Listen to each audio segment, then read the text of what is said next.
We're back in Lynn Matava's kitchen. She's a nutrition educator with the University of Maryland Extension.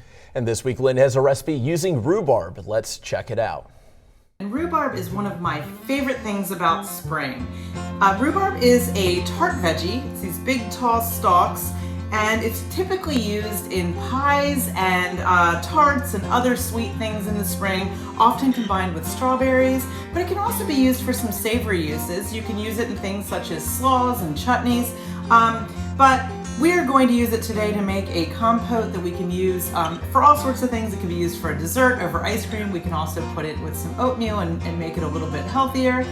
Rhubarb is a great thing to eat because it's really high in fiber. It's got a good amount of vitamin K, and vitamin K is good for our bone health and also for our blood health. And it's got some calcium in it. We know it's good in plant compounds. So what we're going to do today is make this this compote out of it. And a compote is really just these fruits that are going to be baked together with or cooked together on top of the stove with a little bit of sugar, and we're going to go ahead and get started now. So for this recipe, we're going to need about a pound of strawberries that I have here. Those are also in season. And the recipe usually calls for 4 stalks of rhubarb. These are ginormous, so we probably only need about 1.5 to 2 of these. They look and feel a lot like celery, and I'm just going to cut off any pieces that are kind of dried out. The other thing I want to make sure that I cut out is any leaf that's left on it. The leaves have compounds in them that we cannot eat. They will give you severe stomach upset. If you eat enough of them, they could cause kidney damage and do even worse stuff. So we want to make sure that we stay far away from any of these leaves. But usually you buy them without any leaves on there. I just happen to find some with it just to give you an example. And then you would just cut these into strips the way you would celery. You can see that I've done that here. Chop them up into small pieces because they are not going to, they're still going to hold their shape some, and we're going to have some of them left in the compote. So we don't want to have them to be too big. These are probably 1/2-inch pieces. And we would throw them into our pot. Once we get them all chopped up, do the same thing with strawberries and do the entire pound. Again, I'm cutting these into some decent sized pieces because I want some of the fruit to show and still be there. And then once we got everything in the pot, we would add 5 tablespoons of sugar. I like using brown sugar, or turbinado sugar is another good choice here because it's going to give it a little caramel flavor, and we would just pour that in. And then this would go onto the stove for about 40 to 45 minutes, and we'll stir it occasionally. Once everything is nice and soft and all the flavors have melded together, we could pull it off the stove. If you see it's getting too dry, you can always add a little bit of water to it.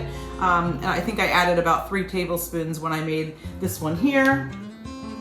And what we end up with is this great little compote that you see, and this could be used in a variety of uses. As I said, we could put this directly over ice cream. We could put this in, in all sorts of like yogurt maybe. I've got a little bit of oatmeal that I put in the bottom of this jar already. I'm going to add a little bit of chia pudding I made earlier.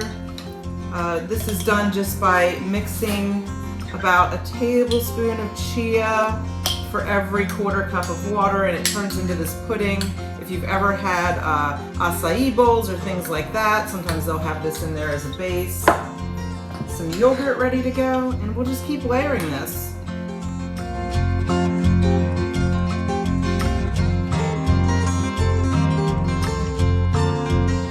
Rhubarb is a little bit on the tart side, and I say a little bit, it's a lot on the tart side. It's very tart. That's why it's typically found in desserts added with sugar. But if you have that kind of appreciation for tart flavors and you like it, this is a really great option. It's just something different, and it's something I look forward to every spring. It's a little bit nostalgic. I remember my grandfather growing it when I was a little kid, and I think it's something that's just a shining star from days gone by. So if you see some of this beautiful red ruby stalks in the market, they'll be at a lot of your farm markets, especially your local farm stands. Pick them up now because this season won't last. I hope you like this, and if you try it out, let us know. Happy cooking and healthy eating. As a reminder, we do have all of the Nutrition Educator Lynn Matava's tips and tricks on our website, so just head to WMDT.com and click on the Good Morning Delmarva tab. And you can share your version of this delicious recipe by using the hashtag UMDYum.